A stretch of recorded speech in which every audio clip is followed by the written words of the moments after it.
एक से एक लोकोत्तर भगवत प्राप्त महापुरुष भी शरीर का प्रारब्ध भोगते हैं, जिनके बारे में हमारी ऐसी श्रद्धा है, हमारा ऐसा विश्वास है कि ये जीवन मुक्त भगवत प्राप्त महापुरुष हैं, उनको भी दैहिक कष्ट भोगते हुए देखा जाता है। हाँ, अब ये बात अलग है कि भले ही करुणावश उन महापुरुष ने किसी दूसरे जीव के दोष को अपने सिर पर ले लिया हो और उसको भजन की स्वतंत्रता दे दी हो, ये बात अलग है, लेकिन कष्ट भोगते हुए तो बड़े बड़े महापुरुषों को भी देखा जाता है।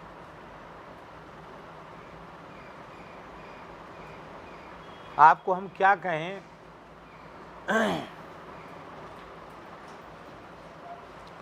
खाक चौक में पूज्य गुरुदेव पहाड़ी बाबा विराज रहे थे और खुले में ही रहते थे, नीम वृक्ष के नीचे बैठे रहते थे। और उनकी जीवनचर्या कैसी थी महाराज जी की, थोड़ा सुना ही दें।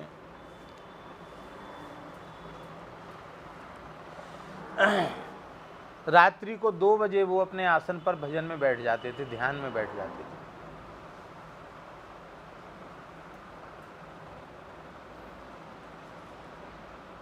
और 2 बजे तो बैठ जाते थे, सोते तो हम अनुमान लगाते हैं कि शायद 1.5 घंटे से 2 घंटे ही सोते होंगे महाराज जी। और कहते थे बच्चा ये भी योग निद्रा है, ये भी निद्रा नहीं है, ये योग निद्रा है, ऐसा कहते थे। बड़ा दिव्य जीवन था, ऐसे महापुरुष मिलना अब अति दुर्लभ है। तो 2 बजे तो वो बैठ जाते थे अपने भजन ध्यान में, और ठीक 4 बजे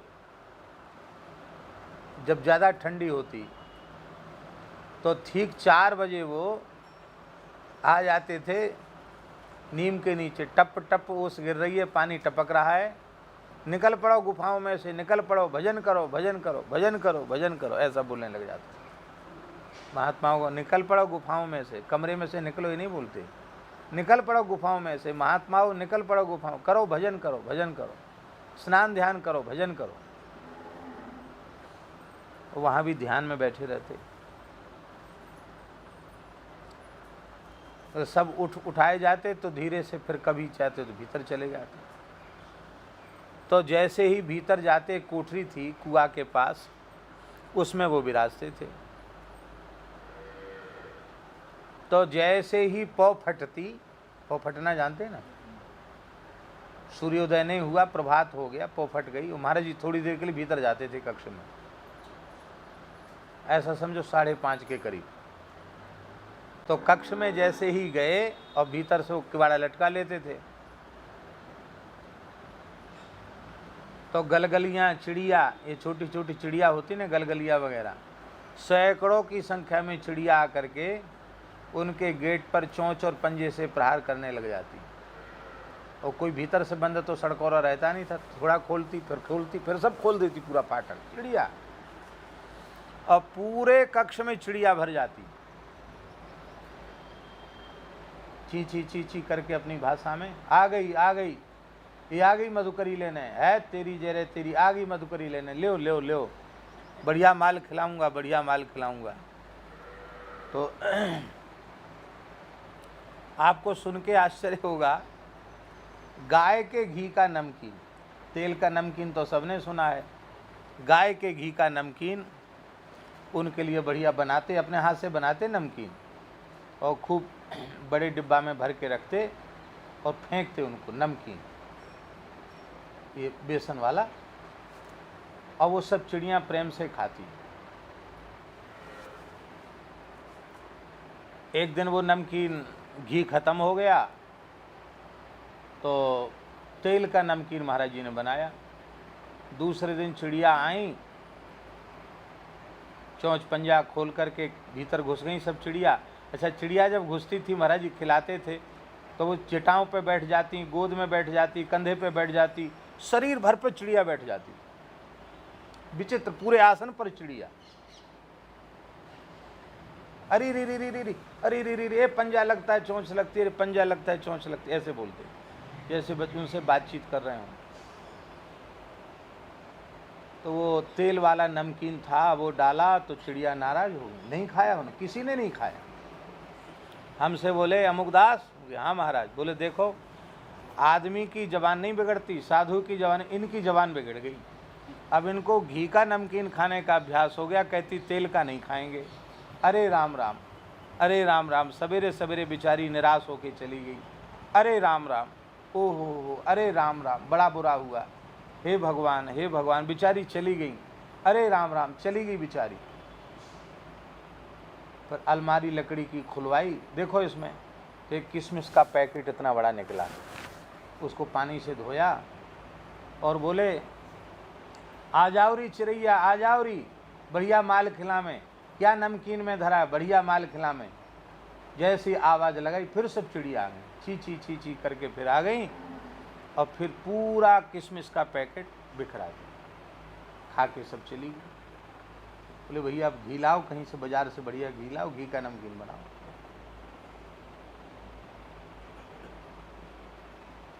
गिलहरी तख्त पे बैठे रहते, जैसी भोग लग जाता, भोग लगने के बाद थोड़ा सा महाप्रसाद ले लेते, स्वयं तो पाते नहीं थे, अन्न लेते, इतना सा साग लेते थे, तो जीभ से चिक चिक चिक चिक चिक चिक ऐसी जीभ से आवाज़ निकालते थे जैसे वो गिलहरी निकालती है। गिलहरी जैसी आवाज़ जीभ से निकालते, हम तो निकालना नहीं जानते, तो तमाम गिलहरी, 50 गिलहरी, जामुन के पेड़ से, कदम्ब के पेड़ से, नीम के पेड़ से, पूरा महाराज जी का तख्त गिलहरी मय हो जाता। कोई पीठ पे चढ़ रही, कोई कंधे पे चढ़ रही है, और सबको अपने हाथ से खिलाते।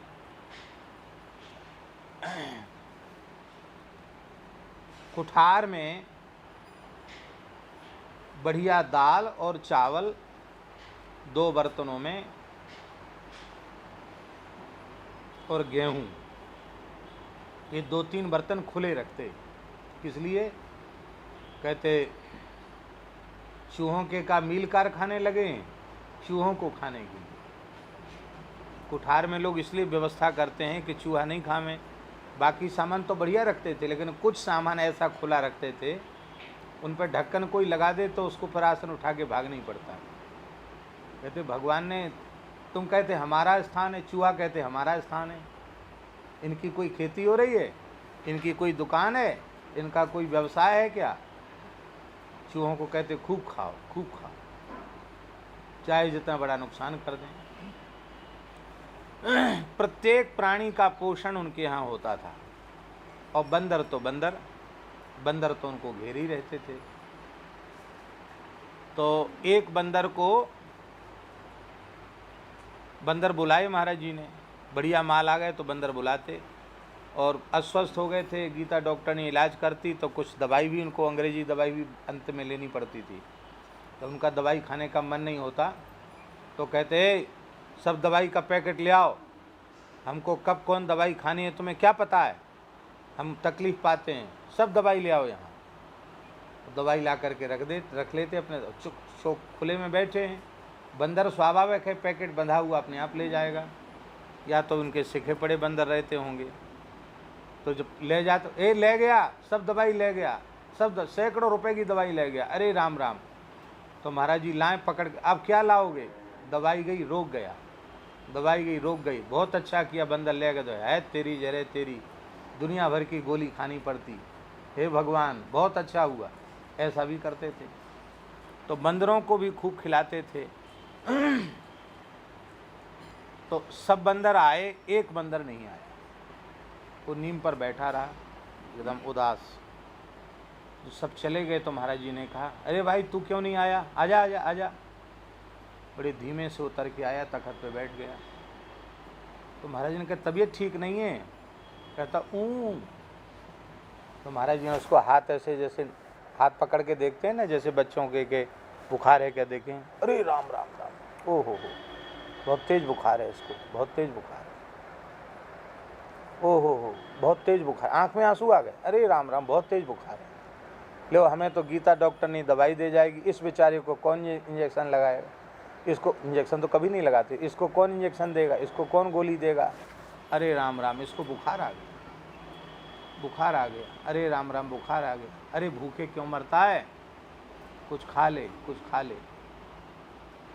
कुछ दिया उसने, खाया नहीं, क्योंकि प्राय पशुओं की प्रकृति होती ज़्यादा बीमार होते तो कुछ खाते नहीं, खाया नहीं उसने, फिर पेड़ पे चला गया। 10-15 मिनट के भीतर महाराज जी को तेज बुखार आ गया और वो बंदर उछल कूद करके चला गया, स्वस्थ हो गया बंदर। अपनी आंखों देखी घटना है, बंदर का प्रारब्ध उन्होंने अपने ऊपर ले लिया। बंदर से क्या स्वार्थ है बोलो। तो हमने कहा महाराज जी आपको तेज बुखार कैसे आ गया। कहते अरे बच्चा कुछ मत पूछो, बंदर के ऊपर दया आ गई, राम जी से कह दिया कि हम भोग लेंगे इसको, तो खेलने कूदने दो। खेल कूद रहा है।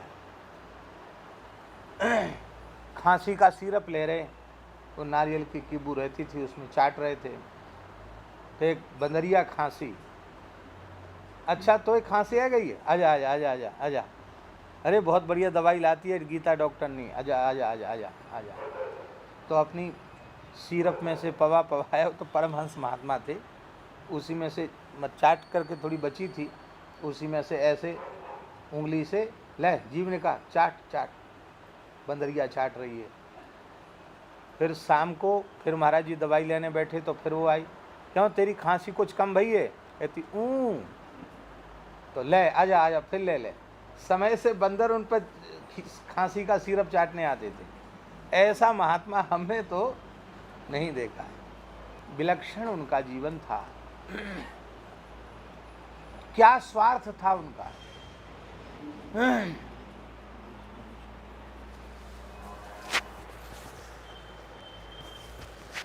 गाय बीमार पड़ी,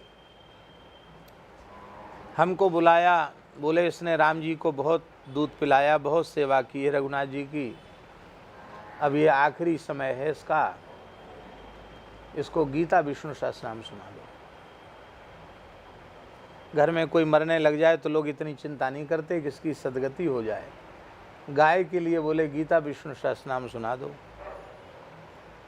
तो आसन डाल के कंबल का आसन बिछवाया, हमको बिठाया, बोले गीता विष्णु सहस्त्रनाम सुनाओ, और बीच बीच में भगवान का चरणामृत उसको दे रहे और मुख में तुलसी जल दे रहे, और वहीं बैठे उकड़ू बैठे ऐसे, एक लंगोटी तुम्हें रहती थे, गोल गोल जटा, ऐसे बैठे।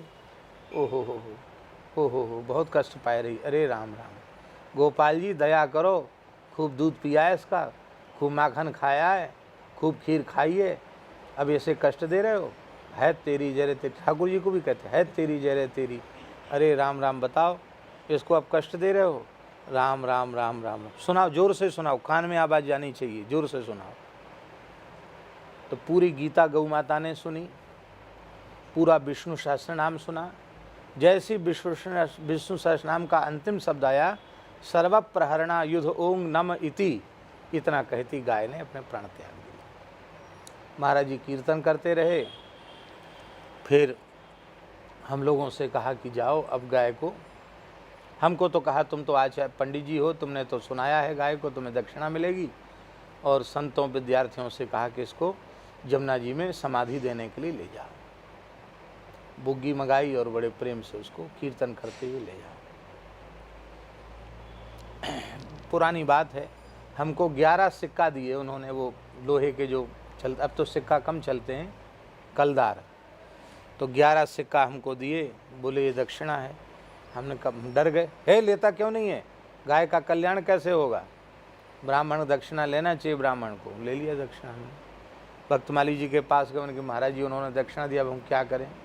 बोले जाओ जमुना जी में स्नान करो, और आज प्रदोष है, शंकर जी गोपेश्वर जी का मंदिर खुला हुआ है, तो उनको जल चढ़ाओ और इसी का दूध दही से उनको अभिषेक कर दो, फूल माला बेलपत्र मिल जाएगा, थोड़े पेड़ा भी मिल जाएंगे, और 1 रुपया बच जाएगा। महाराज बोले 10 रुपये में पूजा हो जाएगी, 1 रुपये बच जाएगा, तो 1 रुपये शंकर जी को दक्षिणा दे देना, और कहना कि हे गोपीश्वर महादेव, आप साक्षात पशुपतिनाथ हो, नित्य गोलोक धाम में श्री कृष्ण के ग्वारिया हो, तो आप इस गौ माता को नित्य गोलोक धाम में और नित्य गोलोक की जो गाय हैं उनमें सम्मिलित कर लें, ठाकुर जी की सेवा में इसको सम्मिलित कर लें, ऐसी प्रार्थना कर देना, जो आ गया ऐसी हमने जाकर के कहा। इतनी ही कथा पूरी नहीं हुई, इसके बाद महाराज जी ने 100-200 चिट्ठी बंटवाई और उसके बाद 12-13 दिन बाद महाराज जी ने खीर मालपुआ की रसोई करके गौ माता का भंडारा किया। कोई सेठ साहूकार का नहीं, ठाकुर जी की तरफ से गौ माता का भंडारा किया।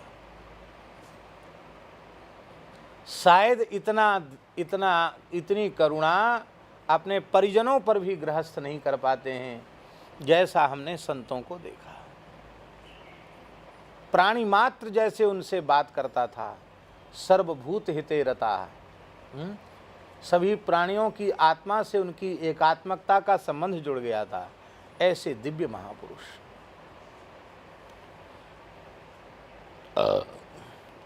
तो ऐसे जीवन मुक्त महापुरुषों को भी शारीरिक पीड़ा का अनुभव होते हुए देखा है। वृद्धावस्था का भी कष्ट होता है, कई बार रोग आदि का भी कष्ट होता है। क्या ले आए? तुलसी ले आए क्या? कहाँ के लिए?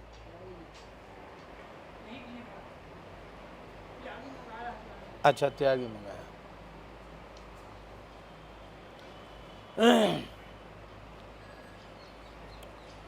त्यागी जी को कह दो, दे दो, नहीं तो वो तब तक खराब हो जाएगी। उसको तुरंत गड्ढा खोद के लगवा में एक पेड़ तो यहाँ लगा दो, नहीं हो तो एक यहाँ लगा दो। तो भगवान की दया से फिर ये क्यों कहा जा रहा है कि तौकत त्रिविध शूल निशिवासर सहते विपत्ति निशोती, ये क्यों कहा जा रहा है? इसका आशय केवल इतना ही है कि प्रारब्ध भोग तो सबके जीवन में आता है, पर जिनको भगवान के चरणों में रति होती है, जिनको भगवान के चरणों में प्रीति होती है, वो दैहिक कष्ट, दैविक भौतिक कष्ट भोग के काल में भी भगवान की स्मृति बनी रहने के कारण वो विपत्ति उनको विपत्ति नहीं लगती। इसलिए नहीं लगती वो विपत्ति क्योंकि सुख दुख का अनुभव करने वाला जो तत्व है वो मन है। मन जिसको अपने मन के अनुकूल समझ लेता है वो सुख बन जाता है, और मन जिसको अपने मन के प्रतिकूल समझ लेता है वो दुख बन जाता है। सुख दुख नाम की चीज़ नहीं है।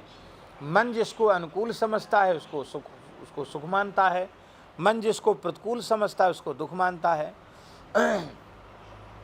आप व्यसनी नहीं हैं, तो आपके सामने कोई व्यसन करे तो आपको दुख होगा कि नहीं होगा? और व्यसनी उसी में सुख मानेगा। हमको चिलम की बदबू आएगी, दुर्गंध आएगी, उस चिलम के धुआं से हमको चक्कर आने लग जाएंगे, और जो चिलमची होगा वो, उसको तो महाराज क्या कहना, अगरबत्ती में क्या उतनी खुशबू आती, उसको बहुत ज़्यादा सुगंध आएगी। वो तो जहाँ से वो खुशबू उसके नाक में जाएगी पहुँच जाएगा, और वहाँ दम भाई निज भाई और सब घसड़ पसड़, तो दम भाई निज भाई हो जाएगा वो है। तो क्या हुआ? सुख न सुख है न दुख है। मन ने जिसे अनुकूल मान लिया वो सुख बन गया, मन ने जिसे प्रतिकूल समझ लिया वो दुख बन गया। अब मन 16 आना भगवान में लग गया तो सुख दुख कहाँ रह गए? ये आशय ये है कि मन जब भगवान में लग गया तो फिर सुख दुख की अनुभूति कहाँ होगी? उतनी ही होगी, उतनी कम होगी जितनी देर के लिए हम देह में आ जाएंगे, और जब तक हम देह में नहीं हैं तब तक कोई अनुभूति हमको नहीं होगी। देह के रहते हुए विदेह हुआ जा सकता है, जनक जी ने करके दिखा दिया।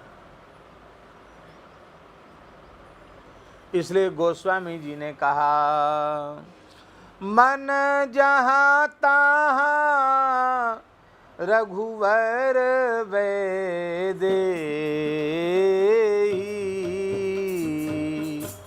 मन जहाँ तहाँ रघुवर वेदे, बिनु मन तन दुख सुख सुधि के ही, बिनु मन तन दुख सुख सुधि के ही। बिना मन के सुख दुख की सुध किसको बनेगी रहेगी। गुनागार संसार दुख रहित विगत संदेह, तजि मम चरण सरोज प्रिय तिन कहूँ देह न गेह। और उसको विपत्ति भी कोई नहीं रहेगी, भले ही प्रारब्ध के अनुसार उसके जीवन में विपत्ति आवें, पर वो विपत्तियों को विपत्ति नहीं मानेगा। कुंती के ऊपर विपत्तियां आईं, पर कुंती माता ने विपत्तियों को विपत्ति कहाँ माना, विपत्ति को भी श्री कृष्ण कृपा रूपी संपत्ति माना। बचन काय मन मम गति जाहि, बचन काय मन मम सपने हूँ बूझिए विपत्ति की ताही, सपने हूँ बूझिए विपत्ति की ताही। कह हनुमंत विपत्ति प्रभु सोई, कह हनुमंत विपत्ति प्रभु सोई, जब तब सुमिरण भजन न होई, जब तब सुमिरण भजन न। इसलिए सुखमय ताहि सदा सब आशा, सारी दिशाएं उसके लिए आशा माने दोस्त दिशाएं, सारी दिशाएं सुखमय हैं जिसका मन भगवान में लगा हुआ है।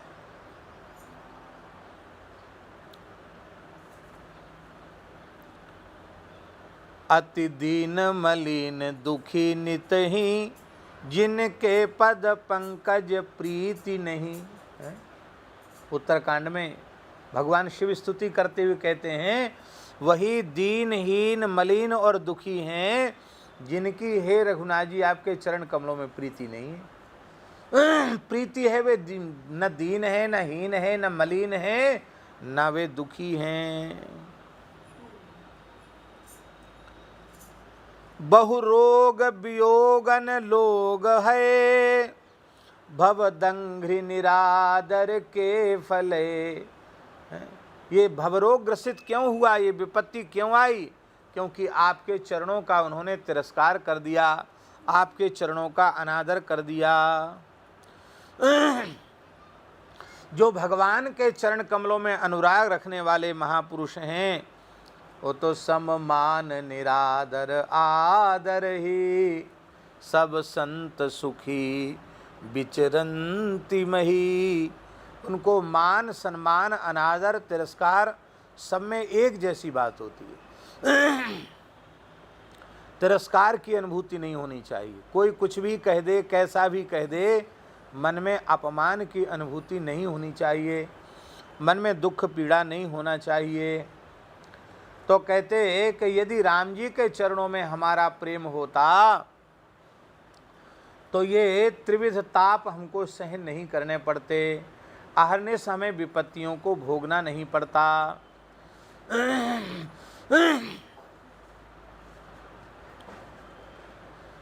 हमारे पूज्य गुरुदेव भक्तमाली जी महाराज जब अपनी अंतिम लीला में थे और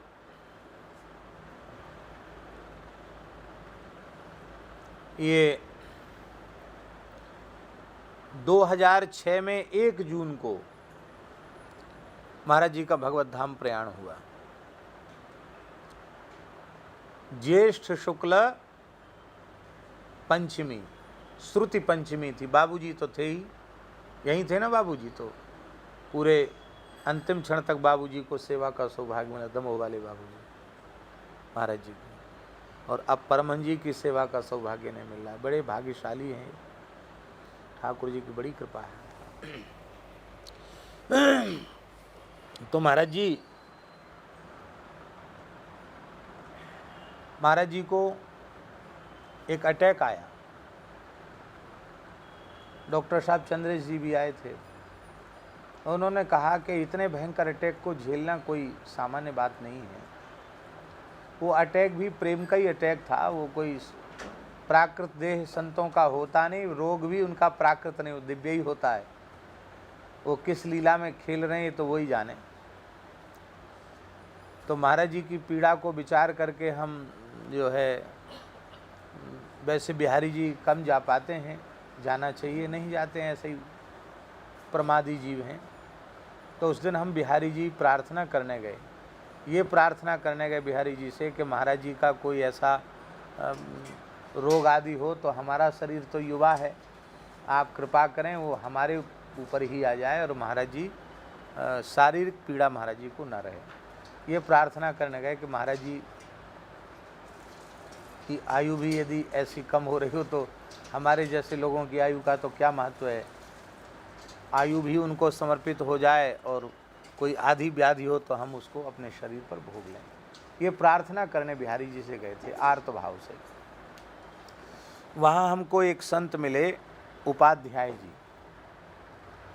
गोरेदाऊ जी में रहते थे, पंडित जी के साधक थे। आप जानते होंगे उपाध्याय जी को, जानते नहीं जानते, बहुत अच्छे महात्मा थे। हाँ, बहुत अच्छे महात्मा थे, बड़ी अच्छी रहनी थी उनकी। तो बिहारी जी में हमको मिले तो उन्होंने, हम तो अपने उसमें थे, दुखी थे भीतर से, न बिहारी जी से प्रार्थना कर रहे थे और वो जो है मेरे पास आ गए। अब वो प्रायः कम बोलते थे, मौन ही रहते थे, पर उन्होंने हमारे पास आकर के कहा कि महाराज जी का स्वास्थ्य कैसा है। तो हमने कहा स्वास्थ्य तो ठीक नहीं है। तो बोले आपकी अनुमति हो, अनुकूलता हो तो मैं दर्शन करने चलूं? चलो। तुरंत रिक्शा में बैठ के हम और वो बिहारी जी की शयन आरती के बाद रिक्शा में बैठकर उपाध्याय जी और हम एक ही रिक्शा में बैठ करके मलुक पीठ आए, जहाँ पावन कक्ष है वहीं महाराज जी पौढ़े थे। चौकी भी अभी तक वही है। तो महाराज जी पौढ़े हुए थे, नेत्र बंद थे, हाथ ऐसे थे महाराज जी। हमने कहा श्री सीताराम, श्री सीताराम। महाराज जी ने नेत्र खोले। हमने कहा महाराज जी श्री उपाध्याय जी आए हैं। तो महाराज जी ने आंख बढ़िया से खोल के उनको देखा। तो उन्होंने हाथ जोड़ के कहा कि बाबा कैसा स्वास्थ्य है। तो महाराज जी बोले बहुत आनंद, बहुत आनंद, बहुत आनंद। 3 बार कहा उन्होंने, बहुत आनंद, बहुत आनंद, बहुत आनंद। उस अवस्था में तो कोई आनंद नहीं कह सकता है, पर उन्होंने 3 बार कहा बहुत आनंद, बहुत आनंद, अपार आनंद। ये है मन जहाँ तहाँ रघुवर वेदी, अपार आनंद है।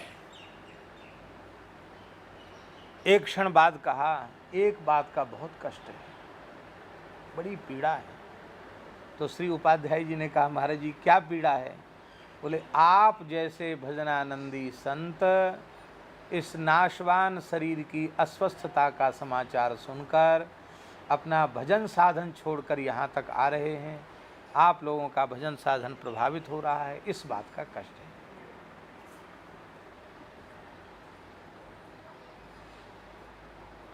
बोलो कहाँ है कष्ट।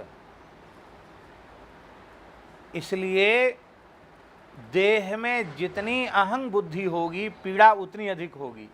देह में जितनी अहंग बुद्धि नष्ट हो जाएगी उतनी अधिक हमारी पीड़ा भी नष्ट हो जाएगी।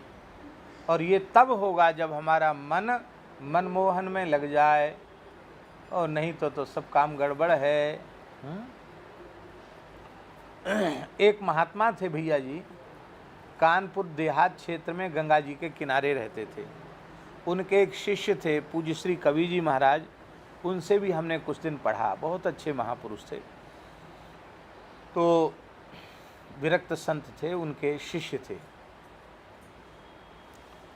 तो वे उच्च कोटि के नाम जापक महात्मा थे, गंगा किनारे जो रहते थे कानपुर देहात क्षेत्र में। तो उन्होंने बताया कि महाराज के शरीर में घाव हो गए और उन घावों में कीड़े पड़ गए, उन घावों में कीड़े पड़ गए। पूरे शरीर में कई जगह घाव हो गए और फिर उसमें कीड़े पड़ गए।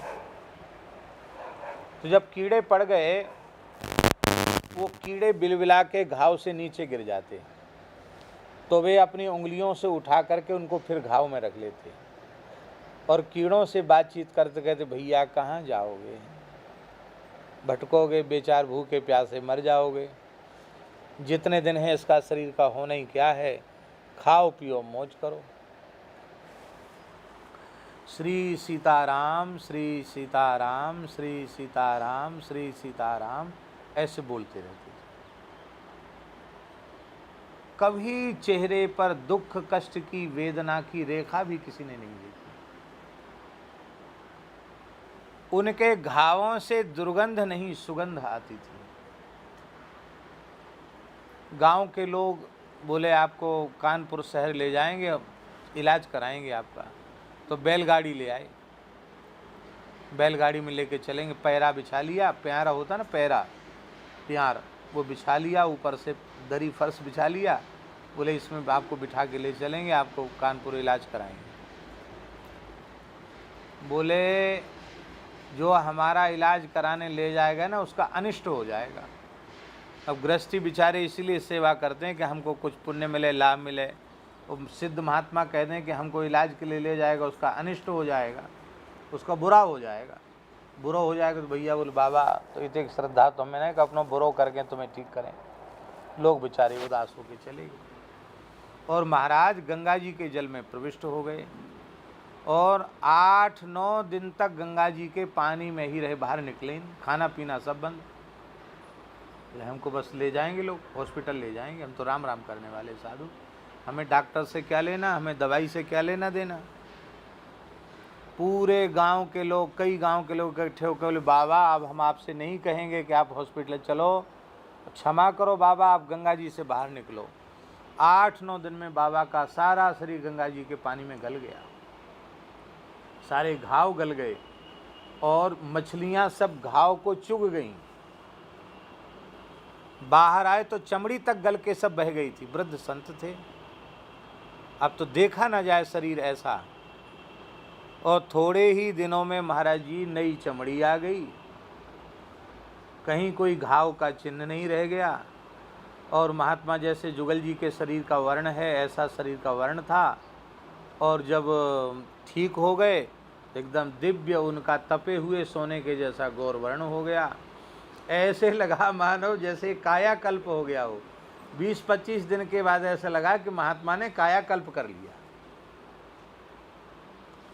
तो अब देखिए, घाव होना, उनमें कीड़े होना, कीड़ों का काटना, कैसी पीड़ा होगी। लेकिन उस पीड़ा की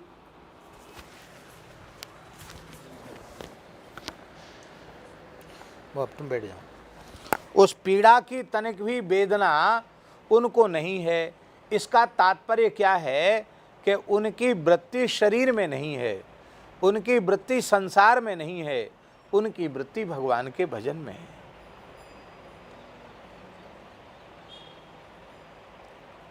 आप विचार करो, हम लोग कहते हैं कि बिना मच्छरदानी के हम बैठ नहीं सकते, माला नहीं फेर सकते, मच्छरदानी तो जरूरी है। भीष्म पितामह रणांगण में खुले आकाश के नीचे सरसैया पर पड़े हैं, बाणों की सैया पर पड़े हैं, आर पार तीखे बाण बिधे हुए हैं, ललाट से लेकर के पैर तक कोई 4 अंगुल भी जगह ऐसी नहीं जहां बाण आर पार से बिधे न हो, और बाणों की सैया पर ही पड़े हैं। ठंडी गर्मी बरसात सब सह रहे हैं। हाथियों की चिंगाड़, घोड़ों की हिनहिनाहट, वीरों का सिंहनाद, धनुष की प्रत्यंचाओं का और तलवारों के टकरानों का शब्द, वीरों के सिंहनाद का शब्द, माने इस युद्ध में कहाँ शांति, भयंकर शोरगुल का वातावरण है। रणभूमि में ही तो सोए हैं भीष्म जी और चारों ओर युद्ध चल रहा है और भीष्म जी निरंतर भगवान के चिंतन में बने हुए। बोलो, हमारी बुद्धि वहां तक नहीं जा पाती है, लेकिन भजन का स्वाद मिल जाएगा तो भजन के लिए सुविधा की आवश्यकता नहीं पड़ेगी। सुविधा की आवश्यकता तभी पड़ती है जब हमारी वृत्ति भजन में न होकर भोग में वृत्ति होती है। तब हमें लगता है कि भजन के नाम पर हम थोड़ी सी सुविधा इकट्ठी कर लें। अभी तो स्थान का प्रपंच है, महंती का प्रपंच है, महंती किसी को दे दें, फिर कहीं कोई गुफा बना लेंगे, कहीं झोपड़ी बना लेंगे, वहाँ भजन करेंगे। फिर गुफा बनाएंगे तो गुफा में बरसात के मौसम में बहुत उमस होती है गुफा में, तो बोले फिर वहाँ एक एसी लगा लेंगे तो बढ़िया रहेगा। और कुछ नहीं तो चाय कॉफ़ी के लिए तो व्यवस्था करनी ही पड़ेगी, क्योंकि उसके बिना माला कैसे फेरेंगे। तो अब कहाँ हुआ भजन? नहीं हुआ भजन। भजन में वृत्ति होने से भजन होगा, भजन में वृत्ति न होने से भजन नहीं होगा। चाहे हम हो, चाहे अन्य कोई दूसरा कोई भी हो, भजन में वृत्ति होगी तो भजन होगा। भजन में वृत्ति होगी तो मलमूत्र त्याग के काल में भी भगवत विस्मृति नहीं होगी, उस समय भी भजन चलता रहेगा। और भजन में वृत्ति नहीं होगी तो भजन करते समय भी भजन नहीं होगा।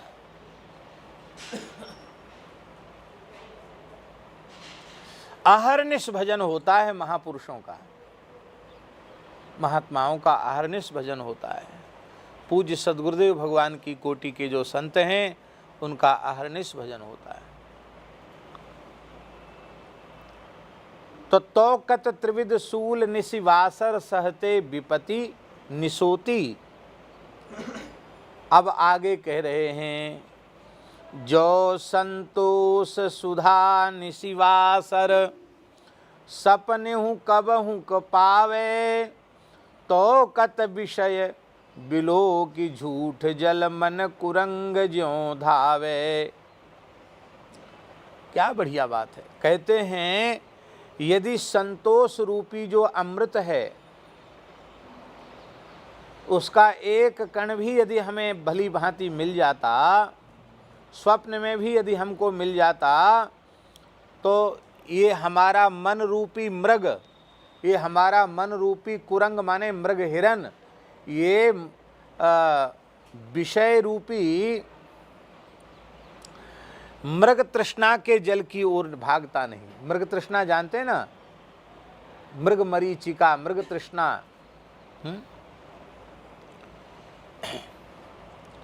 बायतू, एक बायतू जगह है भैया जी, बायतू, ये जैसलमेर बाड़मेर, आप गए थे वहाँ बायतू में? आप भी तो थे, त्यागी जी भी थे। तो सवेरे सवेरे हम लोग घूमने गए तो एक रोड के किनारे, वो सब पूरा रेतीला इलाका है और रेती रेत है। जैसलमेर बाड़मेर तो रेगिस्तान है ही है। तो रेतीले इन इलाका, आप भी थे भंडारी जी क्या? ये नहीं थे। तो वहाँ रेतीले इलाके में एक हिरन हमने मरा हुआ देखा, एकदम स्वस्थ हिरन था, कहीं से कोई उसमें वो नहीं था। तो एक सज्जन वहाँ के थे जो साथ घूमने जाते थे, उनसे मैंने पूछा कि इसको क्या हो गया, कैसे मर गया? अरे बोले महाराज जी ये गर्मियों के समय में हिरन ऐसे ही मरते हैं। कैसे? कहते प्यास लगती है, और प्यास लगती है, यहाँ तो रेतीला इलाका है तो बालू चमकती है, उसको लगता पानी भरा है, तो दौड़ते हैं, दौड़ते दौड़ते दौड़ते दौड़ते दौड़ते दौड़ते दम भर जाता है, फिर बस छटपटा के गिर जाते और मर जाते हैं। और मैंने अपनी आँखों से देखा मृग तृष्णा वाले मृग को मरे हुए। तो वहाँ जल है नहीं, पर झिलमिलाती बालू में सूर्य की किरणों से वो बालू चमकती है, रेत चमकती है और जलाशय जैसा दिखाई पड़ता है। वहाँ जाने पर जलाशय और आगे दिखाई पड़ता, वहाँ दौड़कर जाने से और आगे दिखाई पड़ता। अब सैकड़ों किलोमीटर तक रेत ही रेत है, बालू ही बालू है, उसी में भागते दौड़ते दौड़ते मर जाता। संतोष रूपी अमृत प्राप्त हो गया होता यदि साधक को, जीव को, तो वह विषय रूपी मृग तृष्णा के जल में अपना सर्वनाश उस हिरण के जैसा नहीं करता। बोलो भक्तवत्सल भगवान की जय। देखो, भजन के लिए संतोष बहुत जरूरी है।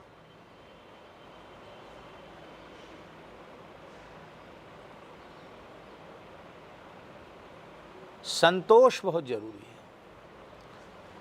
हर चीज में संतोष हो जाएगा तो भजन की सारी बाधाएं नष्ट हो जाएंगी। असंतोष के कारण भजन में बाधाएं पड़ी रहती हैं। संतोष हो जाएगा तो भजन की बाधा समाप्त हो जाएगी।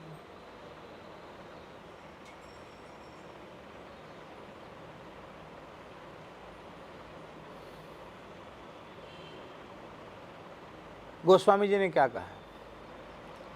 राम भजन बिन मिटहि की कामा, थल विहीन तरु कबहु की जामा। भगवान के भजन के बिना कामनाएं नहीं मिटती। कैसे? जैसे बिना भूमि के वृक्ष नहीं होता, ऐसी बिना भजन के कामनाएं नष्ट नहीं होती। भजन क्यों नहीं बनता? बोले कामना नष्ट होगी तो भजन बनेगा, कामना रहेगी तो भजन थोड़ी बनेगा। निष्काम भाव से भजन बनता है। तो कामना कैसे नष्ट होगी? अब देखिए, भजन का मूल क्या है? निष्कामता।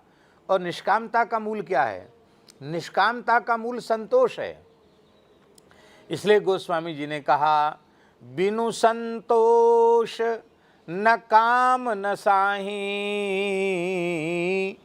काम अछत सुख सपनेहु नाही। बिना संतोष के कामनाओं का नाश नहीं होता, और कामनाओं के रहते कभी जीव स्वप्न में भी सुखी होता नहीं है।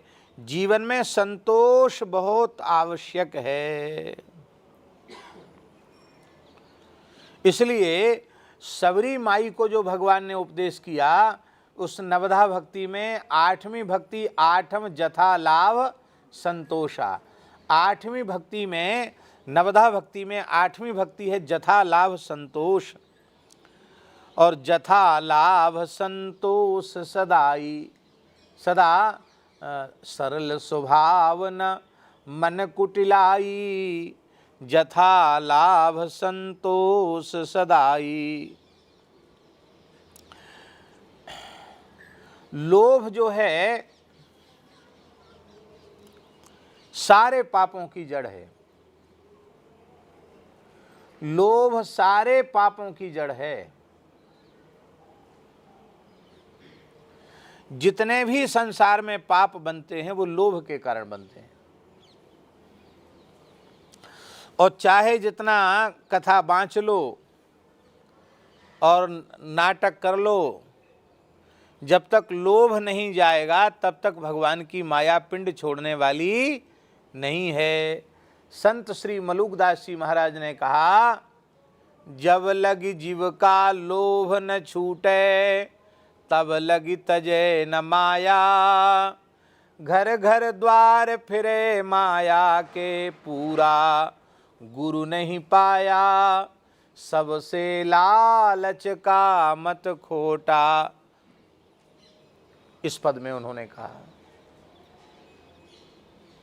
श्री स्वामी भगवत ऋषि जी महाराज ने कहा, लोभ है सर्व पाप को मूल।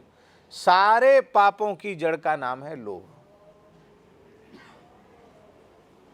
सारे पापों की जड़ लोभ है। इसका मतलब है कि लोभ को छोड़ने का साधन करना चाहिए। गीता जी में नरक के 3 द्वार बताए। त्रिविधम नरकस्येदम द्वारम नाशन मात्मनः। कौन कौन है? काम, क्रोध और लोभ। तस्मादेतत् त्रयम् त्यजेत। तीनों को त्याग दे। तो महाराज जी, इसमें काम और क्रोध, इनकी अपेक्षा लोभ जो है वो प्रबल है। इसलिए प्रबल है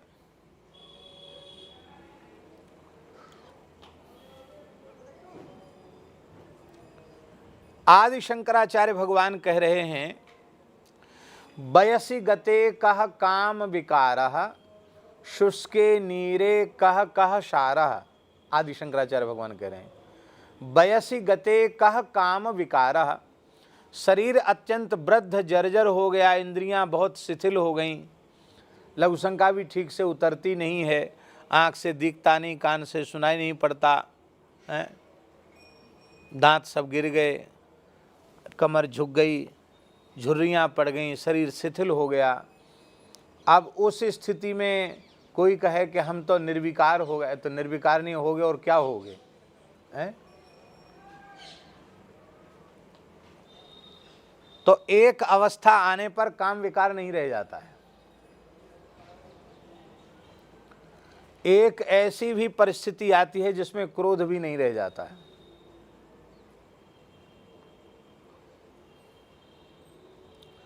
हम क्रोध कर सकते हैं, पर यदि हम बुद्धिमान हैं और हमें पता है कि अमुक व्यक्ति के सामने यदि हमने अपने गुस्सा दिखाया, क्रोध प्रदर्शित किया, तो ये हमसे बहुत अधिक शक्तिशाली है, ये मारेगा भी, गाली भी देगा और पता नहीं क्या नहीं कर सकता, हमको जान से भी मार सकता है। आप क्या करोगे? गुस्सा होने पर भी ठंडा पड़ जाएगा कि नहीं? अब हमसे ज़्यादा ताकतवर शक्तिशाली व्यक्ति हमको भले ही भरे बाजार में अपमानित कर, हम क्या करेंगे? हम कुछ कहेंगे तो सुनेगा तो है नहीं, वो और ज़्यादा अपमान हमारा करेगा। इसमें बुद्धिमानी किस में है? हैं? चुपचाप वहाँ से निकल, इसी में बुद्धिमानी। और काय में बुद्धिमानी? मरने में बुद्धिमानी थोड़ी है। तो एक विशेष अवस्था आने पर, परिस्थिति आने पर या अवस्था आने पर क्रोध भी नहीं रह जाता, पर लोभ जन्म से लेके मृत्यु तक बना रहता है। लोभ तो बना रहता है। लोभ ही बहुत भयंकर पाप है। लोभ पाप की जड़ है, पाप का बाप है लोभ। एक ब्राह्मण देवता थे,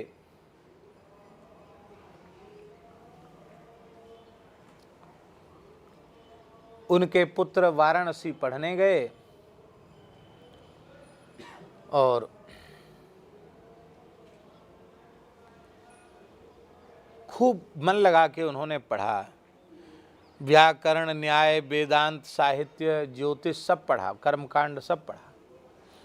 अब पढ़ करके प्रकांड धुरंधर पंडित हो के आए। उनके पिताजी भी विद्वान थे, पर वो परिपक्व विद्वान थे। तो उन्होंने अपने पुत्र की परीक्षा ली। तो उन्होंने कहा,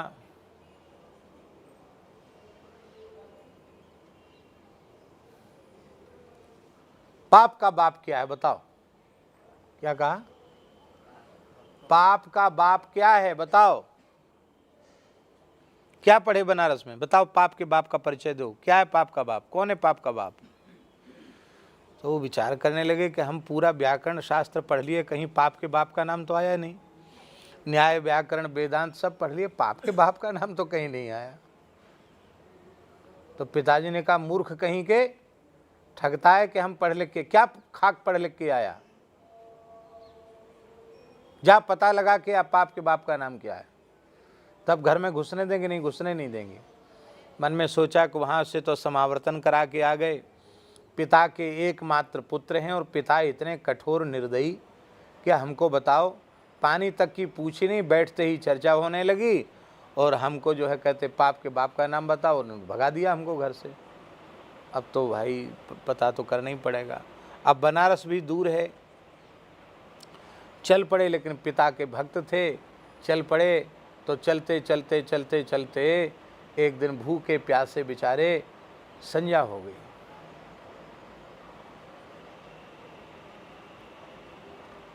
तो एक नगर मिला, नगर के बाहर एक छोटा सा सरोवर था, एक बगीचा था, उसमें एक मकान बना हुआ, बड़ा सुंदर मकान बना था। तो सोचा यहाँ पानी का सुपास है, नहाने धोने की सुविधा, यहीं संध्या गायत्री कर लेंगे। वहीं ठहर गए, रात्रि में वहीं सो गए। और वो जो बगीचा था, वो सरोवर था, एक वेश्या का था। वेश्या उसमें रहती थी मकान में। उसने देखा कि बाहर एक बेचारे पंडित जी पड़े हुए हैं पेड़ के नीचे। तो वो आई, बोली कि कहो पंडित जी कैसे, यहाँ कैसे? हम बनारस जा रहे हैं, ऐसे ऐसे मेरे पिताजी नाराज़ हो गए। पाप के बाप का पता पूछा और हम तो पढ़े लिखे इतने, लेकिन वहाँ तो पता हमको लग नहीं पाया, तो फिर से पढ़ने जा रहे हैं, पूछेंगे काशी में जाके किसी विद्वान से। अरे बोली काशी तक काहे को मारे मारे जाओगे पैदल? पाप के बाप का पता मैं पढ़ी लिखी नहीं, तुम्हारा वेद वेदांत नहीं पढ़ूँ, मैं ही जानती पाप के बाप का नाम क्या है, मैं बता दूंगी पाप के बाप का नाम।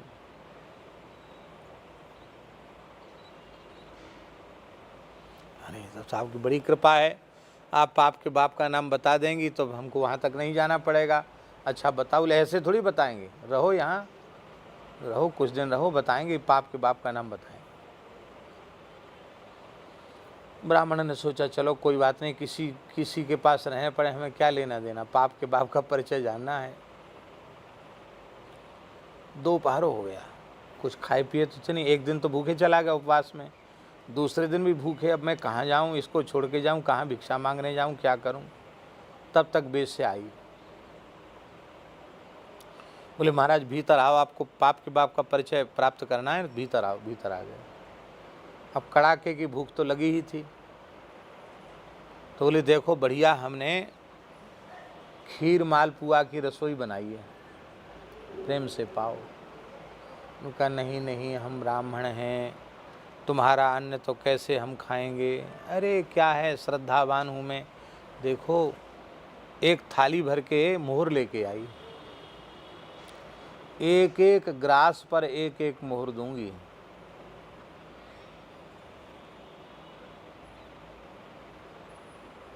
तो ब्राह्मण के मन में क्या आया कि मेरे पिताजी जीवन भर पंडिताई करते रहे, इतना सोना तो बेचारों ने उन्होंने भी नहीं देखा, गरीबी में जीवन गुजर गया।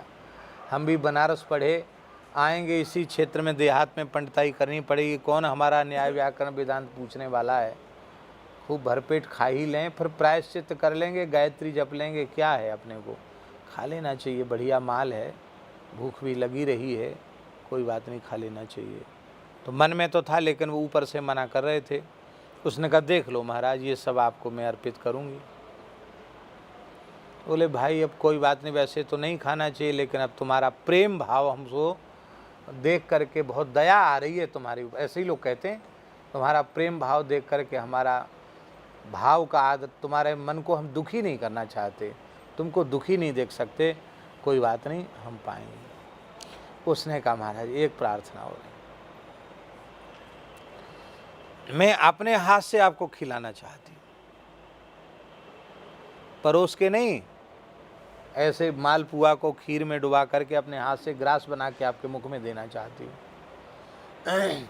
बोले नहीं नहीं ये तो बिल्कुल भी अनुचित है, ऐसा तो नहीं, हमको एक बार में जो थाली में है उतना ही हम ले लेंगे, कोई बात नहीं। बस देखो महाराज, एक ग्रास खिलाऊंगी तो मेरे पास धन की कमी नहीं है, अपने हाथ से 100 स्वर्ण मुद्रा दूंगी, 100 स्वर्ण मुद्रा दक्षिणा में महाराज। और आप तो क्या दे सकते हैं, ऐसे ब्राह्मण कर्मकांडी तपस्वी वेदांत पढ़े हुए ऐसे ब्राह्मण हमको कहाँ मिलेंगे? अब ब्राह्मण के मन में लोभ आ गया, उसने कहा चलो कोई बात नहीं, अब ऐसे परोस के तो यही लाई है, तो ऐसे खा लेना या इसके हाथ से खा लेना, क्या अंतर हो गया? और कोई देख तो रहा ही नहीं है। बोले वैसे तो बहुत संकोच की बात है, तुम धीरे धीरे अपन सब हमारा नियम तोड़वाती चली जा रही हो, लेकिन चलो जैसी भक्त की इच्छा। ठाकुर रास बिहारी जी कहते ना कि भगत ने काजल लगा दिया, भगत ने तांबूल खिला दिया, जैसी भक्त की इच्छा। तो बोले जैसी भक्त की इच्छा। तो उस वेश्या ने क्या किया, खीर में डुबा करके पुआ मुख के पास ले गई, और जैसे ही उस ब्राह्मण ने ऐसे मुंह खोला ग्रास के लिए, तो उसने तुरंत एक थप्पड़ मुंह में दिया, खिलाया नहीं मुख में, एक थप्पड़ मुंह में दिया वेश्या ने। अरे घोर अपमान ब्राह्मण का। अरे बोले तुम कैसे ब्राह्मण हो? ब्राह्मण को कुधान्य नहीं खाना चाहिए, कुदान नहीं लेना चाहिए। मैं वेश्या हूँ, मेरे घर का अन्न खा रहे हो, मेरे हाथ से बना हुआ खा रहे हो, और तुम अपने बाप से पिताजी से पूछ रहे हो। पिताजी ने पूछा कि पाप के बाप का नाम क्या है? यही पाप के बाप का नाम है। इतना वेद वेदांत पढ़े, लेकिन सारा शौचाचार तुमने किनारे कर दिया, और वह भी केवल धन के लोभ के कारण। तो लोभ ही पाप का बाप है। तो पंडित जी बोले कि हाँ माता जी, अब शिक्षा मिल गई। बोले मैं आपको खिलाकर धर्म भ्रष्ट नहीं करूँगी। चरणों में प्रणाम किया। बोले महाराज लपड़ मारा, इसके लिए आप क्षमा करना। हम तो आपको बता दिया कि पाप का बाप यही है और कोई दूसरा नहीं। ये धन ही पाप का बाप है, लोभ ही पाप का बाप है। लोभ के कारण मनुष्य ऐसा काम करता है, अरे राम राम राम, क्या कहना, क्या नहीं करता है लोभ के कारण।